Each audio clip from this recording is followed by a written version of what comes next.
verra. Je me souviens du lundi 13 janvier 92. Un petit garçon surdoué et joyeux ouvrit les yeux. Ce cadeau qui rendit son milieu sera heureux. Et ouais, venu en compagnie du plastique bleu, revêtu de blanc. Shalom frères et sœurs, j'espère que vous allez bien. Je me présente, je suis la sœur Clara Malukelo. J'ai 21 ans et je viens vers vous pour témoigner la gloire de ce Dieu-là dans ma vie, avec pour thème comment et pourquoi j'ai donné ma vie à Jésus-Christ.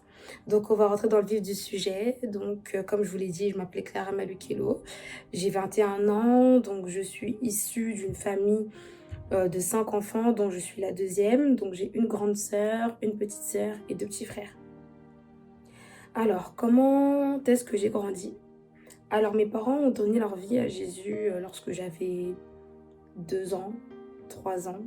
Bref, quand j'étais très jeune, quand j'étais encore bébé en fait. Et donc pour vous dire, j'ai même pas de souvenir d'eux quand ils étaient mondains, pour vous dire. Enfin, bref, donc j'ai grandi dans un cadre chrétien.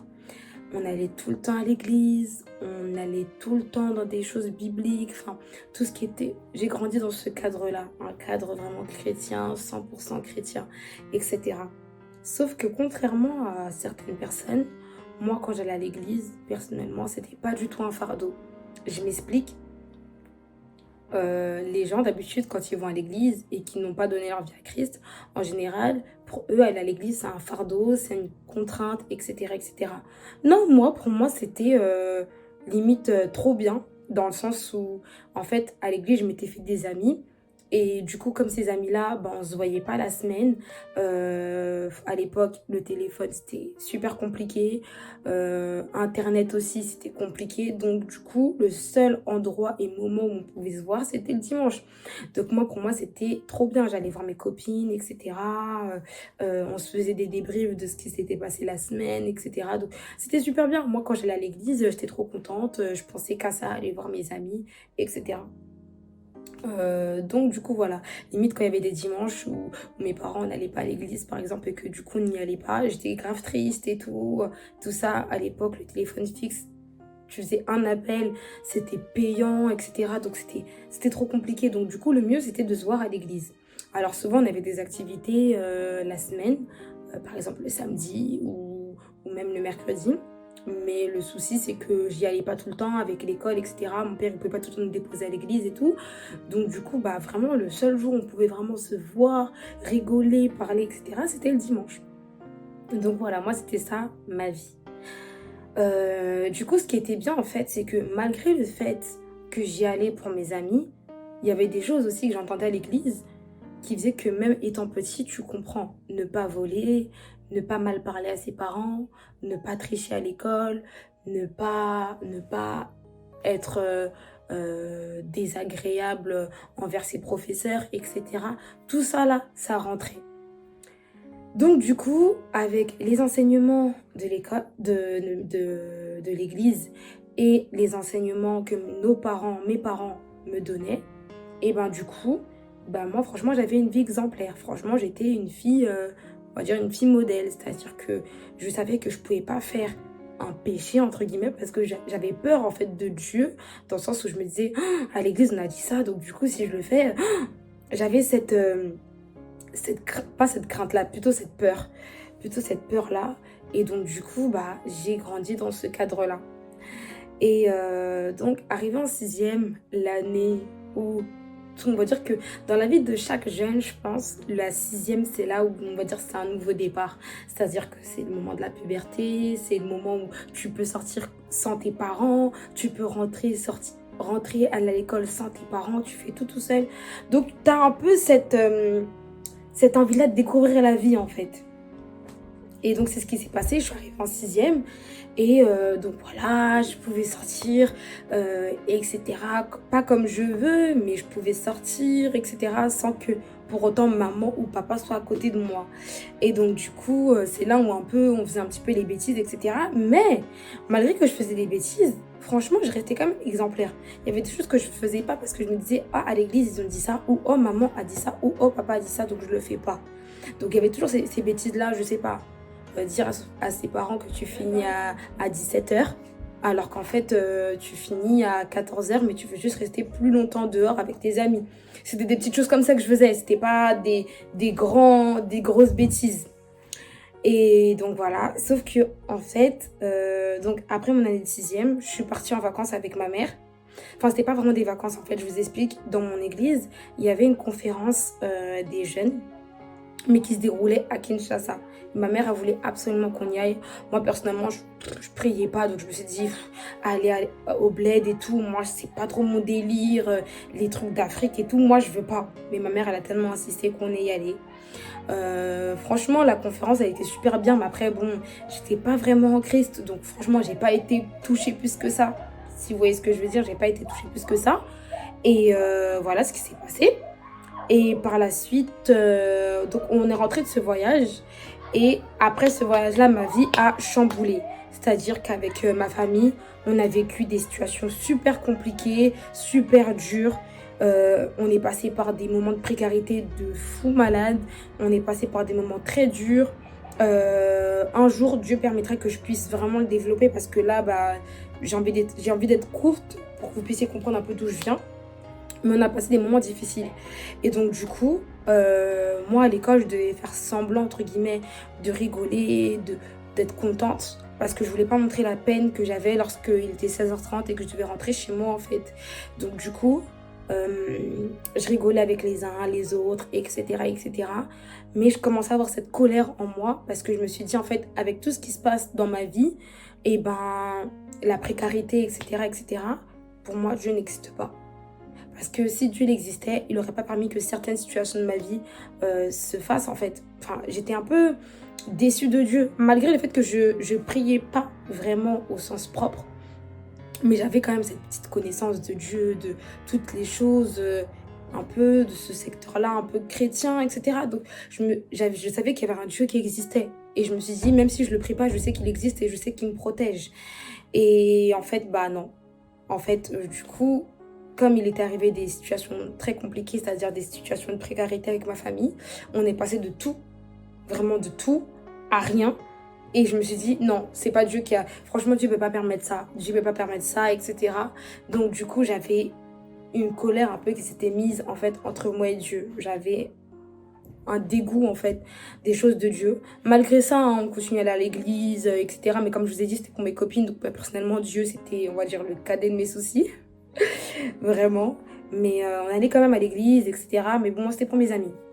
Mais pour moi, Dieu... Et je me suis dit, pour moi, comme Dieu, tu n'existes plus pour moi, bah, je vais commencer à faire des bêtises. Donc, je commençais à répondre aux professeurs, je commençais à voler avec mes copines, je commençais à rentrer tard à la maison alors que c'était pas forcément ce que papa disait, etc. Bref, j'ai commencé à me dévergonder un peu d'une certaine manière. Et donc, du coup, en fait, je faisais un peu n'importe quoi jusqu'au moment où, un jour, il y a eu un moment de retrait entre jeunes dans mon église où c'était animé par un papa que j'aime beaucoup. Et en fait, il a beaucoup parlé en fait sur la vie que la jeunesse devait entreprendre en Christ. Et ça m'avait touchée. Ça m'avait touchée, je vous cache pas que ça m'avait vraiment touchée. Mais je me suis dit, pour moi, Dieu, il existe avec les autres, pas avec moi. Enfin, moi, il m'a tellement déçue que pour moi, il n'existe pas. Donc, je pense que oui, un jeune peut être quelqu'un, etc., etc. Mais moi, franchement, je pense pas pour moi parce que Dieu m'a trop abandonnée. Et donc, du coup, j'ai continué à faire mes bêtises et tout. Mais vraiment, on se faisait arrêter par la police et tout. Et franchement, quand j'y repense, c'était vraiment pitoyable. Mais je faisais ça en fait un peu pour me venger de Dieu. Je sais pas comment vous le dire, mais c'était un peu dur en fait. Et en fait, le papa en question, il est revenu dans l'église pour refaire un moment de retraite entre jeunes. Et là, franchement, j'avais une amie de mon église qui, elle, avait déjà donné sa vie à Christ, donc en avril 2012. Donc lors de la première retraite, et en gros, elle avait commencé à changer son style de vie, etc., etc. Et quand il y a eu la deuxième retraite en septembre, elle est venue, elle nous a posé, on était 4, hein. On était 5. Elle nous a posé, elle a dit, les filles, pourquoi vous donnez pas votre vie à Jésus, etc. Elle a commencé à dire, ouais, moi, depuis que je donnais ma vie à Jésus, regardez tout ce qui a changé, ça. Et moi, j'ai dit, ah, si Dieu, tu as changé pour elle, c'est que tu peux le faire pour moi. Donc là, je vais décider de t'accepter comme Seigneur et Sauveur. Mais franchement, si t'agis pas, vraiment, toi et moi, c'est fini. Vraiment, moi, j'étais radicale avec ça. Et donc, du coup, pendant la retraite, le papa en question, il a dit, tous ceux qui veulent accepter Jésus-Christ comme Seigneur et Sauveur, avancez. Et donc là, j'ai fait ce pas-là. Voilà, j'ai fait ce pas-là, j'ai donné ma vie à Jésus. C'était le 1er septembre 2012. Et par la suite, j'ai arrêté les musiques mondaines. Moi, ça n'a pas été vraiment... Il y en a pour eux, c'est compliqué pour arrêter les musiques mondaines. Excusez-moi. Mais moi, pour moi, c'était facile, en fait. Je me suis dit, bon, c'est des musiques, c'est pas grave. Ah oui, non. Comment j'ai arrêté les musiques mondaines? C'est parce que déjà, à l'époque, ma sœur, elle avait arrêté d'écouter du Beyoncé, Rihanna... bref, toutes les stars là un peu américaines, parce qu'elles disaient que c'était des sorcières. Et moi, je me disais, mais bon, comme moi, j'aimais bien copier ma grande sœur, du coup, j'avais arrêté d'écouter les sons de Rihanna, Beyoncé, etc. Donc, du coup, quand c'était le moment d'arrêter les musiques du monde, bah, ça m'a pas fait un petit passement en cœur, parce que je me suis dit, bon, de base, j'écoutais plus trop ça, donc en vrai, voilà, c'est pas grave. Donc du coup, j'ai commencé vraiment à mener une vie de prière. Je voulais vraiment creuser les choses de Dieu, etc. Malgré ça, la situation avec ma famille ne s'arrangeait pas en fait. Et je me suis dit, Seigneur, c'est bien beau, c'est vraiment bien beau, Seigneur, d'agir dans la vie des autres, mais il s'agirait d'agir dans ma vie en fait. Et donc je voyais en fait comment mes parents souffraient, comment mes frères et sœurs souffraient, comment moi-même je souffrais. Et donc je me suis dit, bon Seigneur, moi je te fais confiance, mais agis en fait dans ma vie, etc. Ne serait-ce que pour une chose, agis. Et donc, c'était l'année de mon brevet. J'ai accepté Christ au moment de l'année de mon brevet. Donc, j'ai dit, bon, fait que je puisse avoir mon brevet, etc. Par la grâce de Dieu, j'ai eu mon brevet. Donc, je me suis dit, bon, peut-être que là, Dieu, il existe vraiment dans ma vie parce que, il m'a donné mon brevet, etc., etc. Et par la suite, ce qui s'est passé, c'est qu'en fait, j'avais une maladie au niveau du dos. J'avais une scoliose mais très, très, très, très forte, dans un stade très élevé. Et pour moi, je m'étais dit, bon, je vais vivre comme ça toute ma vie, c'est pas grave, etc. Et par la grâce de Dieu, j'ai été guérie aussi de cette maladie. Donc du coup, je me suis dit, Dieu, il existe vraiment. Mais Seigneur, il serait temps d'agir dans ce que je te demande, en fait. Le truc le plus important. Restaure ma famille, ce qu'on vit, etc. C'est trop compliqué. On est dans une situation de précarité, vraiment, c'était pas possible. Dites-vous qu'on vit dans des situations où peut-être que en une année, je dormais dans la même maison que mes parents, peut-être 3 fois le mois ou quoi. C'était trop compliqué. Et je m'étais dit, non, Seigneur, moi, je vais à l'église. C'est vrai que peut-être que avant, je te priais pas vraiment, mais là, j'ai vraiment décidé de prier en esprit, en vérité. Donc, s'il te plaît, Seigneur, agis. Et de pire en pire, je sais pas comment vous dire, mais de pire en pire, en fait, plus je priais et plus la situation, elle s'aggravait. Donc là, je me suis dit, non, Seigneur, je crois que tu n'existes pas. Enfin, je pense que tu existes pour mes copines, je pense que tu existes pour les autres, mais pas pour moi. Moi, je pense que tu n'existes pas. Mais bon, comme je sais qu'il y a un Dieu qui existe, je vais continuer à prier, mais en fait, je sais pas comment vous dire. Je priais sans pour autant, en fait, avoir une relation avec Dieu. C'est ça, en fait, qui m'a porté préjudice. C'est qu'en fait, je priais parce qu'il fallait prier et parce que j'aimais en fait partager ce petit moment-là avec Dieu, etc. en fin de journée, avant de dormir, prier et tout. Mais j'avais pas cette relation-là avec Dieu et tout. Et donc voilà. Du coup, à un moment donné, j'ai dit stop, niet. Je vais arrêter de chercher des biens matériels, etc. Je vais vraiment essayer de chercher Dieu lui-même. Donc voilà. Pourquoi j'ai décidé de suivre Jésus et accepter Jésus dans ma vie. Donc ça, c'est vraiment le premier point. C'est que vraiment, je m'étais dit, en fait, je lui demande des choses matérielles et il ne me les donne pas. Donc maintenant, je crois que je vais le suivre lui. Et puis, je pense que ça va être la meilleure solution. Et en fait, c'est ce qui s'est passé. C'est qu'en fait, plus j'ai commencé à suivre Jésus, et plus, en fait, ma relation avec lui, elle se développait de plus en plus.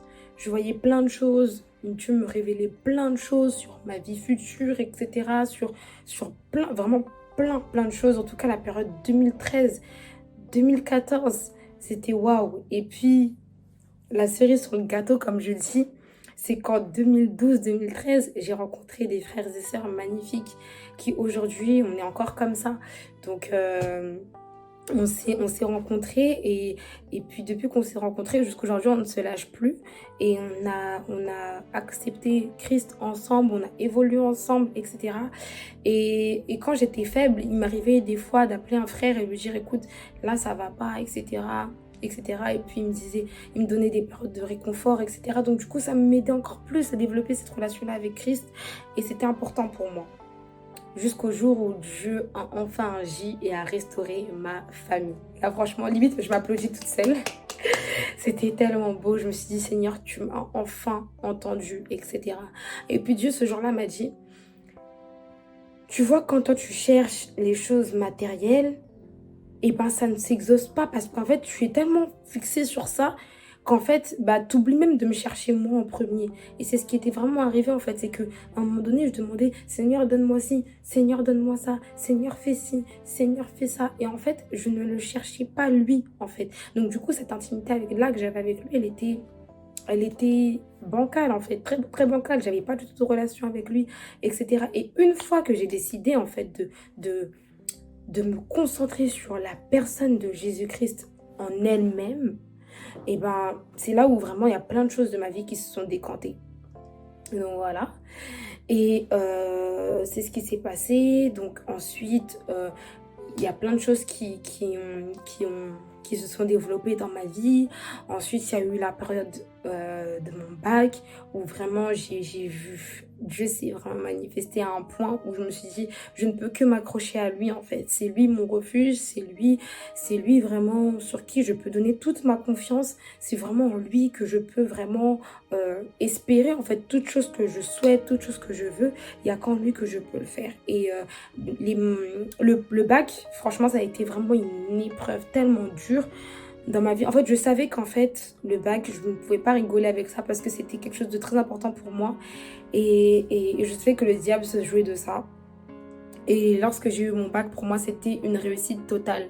Sauf qu'ensuite, moi, j'ai pris la confiance. C'est que quand j'ai eu le bac, je sais pas ce qui m'est arrivé, mais je me suis relâchée au niveau de la prière. En fait, j'ai fait tellement une année intensive où je jeûnais, je dormais par terre, etc. Qu'en fait, bah, quand j'ai eu mon bac, j'ai dit, oh, bah, c'est bon, bah, j'ai eu mon bac, voilà, je reprends ma vie normale, etc.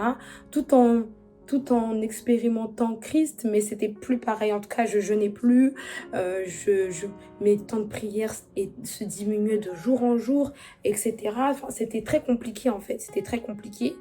Et j'ai vu les retombées. J'ai clairement vu les retombées à la fin de l'année, mon année scolaire. J'ai échoué, etc. Et puis quand j'ai échoué, en fait, je savais qu'il y avait d'autres facteurs que je ne vais pas encore énumérer aujourd'hui, mais je savais que aussi le fait que ma vie de prière aussi avait baissé, c'est ça qui avait fait qu'aussi j'avais échoué ma première année.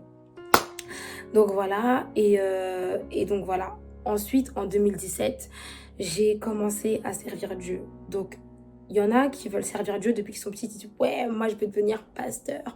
Ouais, moi, je vais devenir prophète, évangéliste, etc., etc.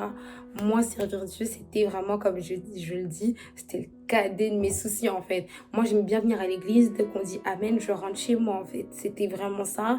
Vraiment, c'était clairement ça. Et sauf qu'un jour, en fait, j'ai eu un songe où Dieu me demandait, en fait, qu'il était temps, en fait, maintenant que je puisse commencer à le servir. Alors, je me suis dit, demander à un responsable de mon église que je vais commencer à servir, je sais pas, bizarre, en fait. Je me vois pas le faire, en tout cas. Et puis, en fait, bah non, c'est un responsable de mon église qui m'a dit, il serait temps que tu commences à servir Dieu. Donc, voilà, etc. Et depuis, quand je vous dis, frères et sœurs, que je sais pas comment vous expliquer. Servir Dieu n'est pas un fardeau. C'est pas une charge, c'est ça que je veux dire en fait. Il y en a servir Dieu, ils disent bon, je dois servir Dieu parce que bon, il faut que je serve Dieu. Comme je vois tout le monde servir Dieu, il faut que je serve Dieu. Non. Souvent, servir Dieu aussi, ça complète l'intimité que tu as avec Christ. Donc souvent, ne vous précipitez pas pour servir Dieu. Si Dieu vous appelle tôt ou tard, quel que soit le moment, ça se manifestera. Mais il ne faut pas forcer. Et quand j'ai commencé à servir Dieu au début, voilà, vous connaissez, c'était les débuts, etc. Et j'ai commencé à avoir des choses dans ma vie qui se manifestaient négativement. Et je me suis dit, moi, si c'est pour servir Dieu dans dans ce contexte-là, c'est mort, j'arrête. Et donc, du coup, j'avais arrêté. Et j'ai encore vu les retombées. Dieu m'a dit, en fait, moi, je t'ai appelé. Et toi, tu fais les choses vraiment à ta guise, pour le coup. Et tu t'arrêtes t'arrêtes de me servir. C'est pas ça que je te demande. Moi, je te demande de me servir par amour et par reconnaissance. Pour ce que tu fais, pour ce que moi, je fais pour toi, en fait. Donc, du coup, j'ai repris le service. Et je vous le dis aujourd'hui, mes frères et sœurs, il n'y a pas plus beau, il n'y a pas plus beau vraiment de servir Dieu. C'est-à-dire que tu te dis, en fait, je le fais, mais c'est pas pour moi, mais c'est pour Dieu. Et puis, je vous dis quelque chose, j'aimerais vous donner un petit conseil. C'est que, vous voyez, là, par exemple, moi, j'ai 21 ans. Pour l'instant, j'habite encore chez mes parents. Bref, je suis pas encore mariée, j'ai pas encore d'enfants, etc. Il y a plein de choses qu'il faut faire maintenant. Parce qu'en fait, plus tard, quand vous serez mariés, enfant, peut-être femme d'affaires, homme d'affaires, vous n'aurez peut-être potentiellement pas le temps de faire certaines choses. Et juste parce que vous avez servi Dieu pendant votre enfance, par amour, par reconnaissance, il y a plein de choses dans lesquelles vous ne pourrez plus prier pendant 4 heures. Alors je ne dis pas prier pendant 4 heures, c'est mauvais, pas du tout. Mais il y a des choses en fait tellement... Vous avez donné votre corps, âme, esprit pour ce Dieu-là, en fait. Quand vous arriverez à 40 ans et qu'il y aura une impasse, vous direz juste, Seigneur, souviens-toi, moi, je t'ai servi à tel âge, etc. Il y aura des prières que vous n'aurez plus besoin de faire, en fait, à genoux pendant 4 heures, 5 heures. Parce qu'en fait, tout ça, là, bah, Dieu se souvient. Et tout ce qu'on fait, en fait, c'est pas pour rien. Donc, voilà, en tout cas, depuis que je sers Dieu, ma vie, en tout cas, je sens que mon intimité et mon avancée dans ma vie chrétienne se passe très bien par la grâce de Dieu. Et donc voilà, aujourd'hui, je ne me vois pas vivre sans Christ. Je suis triste, je prie. J'ai des interrogations, je prie. Quand je suis même pas bien, j'appelle même un frère ou une sœur pour me dire, écoute, là, je suis pas bien, etc. Elle me donne des conseils, etc. pour me motiver, me fortifier. Quand ça va pas, je regarde des prédications. Quand ça va pas même, je vais voir un homme de Dieu. Mais en fait, toute ma vie, en fait, elle se réfère à Christ. Donc vraiment, frères et sœurs, je vous incite et je vous pousse davantage à vouloir chercher qui est ce Dieu-là, où je vous promets que vous serez étonnés, mais dans le positif. Je voudrais pas m'éterniser. En tout cas, je sais qu'il y a plein de personnes qui se disent... Parce que moi, je sais que des fois, je parle avec des personnes qui me disent « Je ne suis pas prête à donner ma vie à Jésus parce que pour moi, en fait, donner ma vie à Jésus, ce serait... devenir 3 fois saint, je ne suis pas prêt à le faire, etc., etc. Moi aussi, je me disais ça. Mais en fait, je sais pas comment vous le dire. C'est comme si je te disais quelqu'un qui sait jouer du piano, par exemple. Depuis qu'il est tout petit, il sait jouer du piano. Il sait manier tout ce qui est instrumental. Il connaît par cœur do, ré, mi, fa, sol, la, si, do. Qu'il le veuille ou pas, s'il voit un piano devant lui, il va toujours toucher un peu les touches. Parce qu'en fait, c'est en lui. Je ne sais pas comment vous expliquer, mais il voudra toujours un peu essayer des tonalités. Parce qu'en fait, c'est en lui, c'est comme ça. Il connaît, en fait, c'est un pianiste. Dans sa tête, il connaît toutes les tonalités. Il a une mélodie absolue dans sa tête, etc. C'est pour dire qu'en fait, quand il y a quelque chose qui est en toi, tu as l'impression que c'est compliqué, en fait, de t'allier, en fait, à ce chemin-là. Mais en fait, quand c'est en toi, c'est en toi. Avant de me baptiser, je me suis baptisée le 20 juin 2015 par la grâce de Dieu. Et avant de me baptiser, je me suis dit, oh, Clara, quand tu vas te baptiser, écoute, là, ta vie, elle va changer. Tu n'as plus droit au péché. En gros, tu deviens 3 fois saint, etc. Et puis, je me suis dit, ça va être tellement dur. Après, je vous dis, hein, on est tous pécheurs, on a tous des failles, etc. Mais comme je vous l'ai dit, quand c'est en vous, il y a des choses pour lesquelles vous n'allez même plus forcer. Par exemple, moi, demain, aller en boîte de nuit, qu'est-ce que je vais faire en boîte de nuit, en fait? Demain, moi, voler, qu'est-ce que je vais faire pour aller... En fait, ma vie avec Christ est devenue une relation tellement forte qu'en fait, aujourd'hui, je ne me verrais pas faire des choses qui sont contraintes à sa volonté et qui seraient prêtes à le déplaire, en fait. Je ne sais pas si vous voyez ce que je veux dire. Une fois que cette relation-là est bien bâtie, bah... Pour moi, ça va de soi, en fait. C'est pareil, une relation entre des personnes mariées. Si la personne, elle aime son mari ou sa femme de tout son cœur, elle verra pas pourquoi elle ira faire de l'adultère, etc. Parce qu'en fait, elle se dit, bah, cette personne-là, en fait, c'est ma moitié, en fait. Qu'est-ce que j'irai aller voir chercher? Qu'est-ce que je vais aller chercher ailleurs, en fait? J'ai pas à aller chercher ailleurs parce qu'en fait, cette personne-là qui est devant moi, je l'aime de tout mon cœur, etc. Est-ce que vous voyez ce que je veux dire? En tout cas, je vais pas m'éterniser, mais en tout cas, sachez que la vie avec Jésus, c'est la meilleure. La vie avec Jésus, c'est magnifique. En fait, il faut que vous puissiez le vivre pour le comprendre et comprendre ce que je vis. En tout cas, je vous ai raconté en grande partie. Je suis pas rentrée dans les détails, sinon on allait dormir ici. Mais je vous ai raconté en grande partie, en gros, une petite partie de ma vie et comment et pourquoi j'ai donné ma vie à Jésus. En tout cas, je prie aujourd'hui que toute personne qui cherche encore le chemin de Dieu, qui attendent la voix de Dieu, le go de Dieu ou un signe de la part de Dieu pour qu'elle puisse donner complètement, entièrement sa vie à Jésus. Je prie que ce mois d'avril qui va commencer, vous puissiez avoir les signes et même, comment dire, ce déclic-là qui va faire que vous puissiez donner entièrement, complètement votre vie à Jésus. En tout cas, je vous aime beaucoup. J'espère que mon témoignage vous a quand même édifié. Si vous avez des questions, n'hésitez pas à venir les poser n'importe quelle plateforme sur le pain de vie ou autre et je serai apte à vous répondre. En tout cas, je vous aime beaucoup. Je vous souhaite une agréable soirée. Bye bye.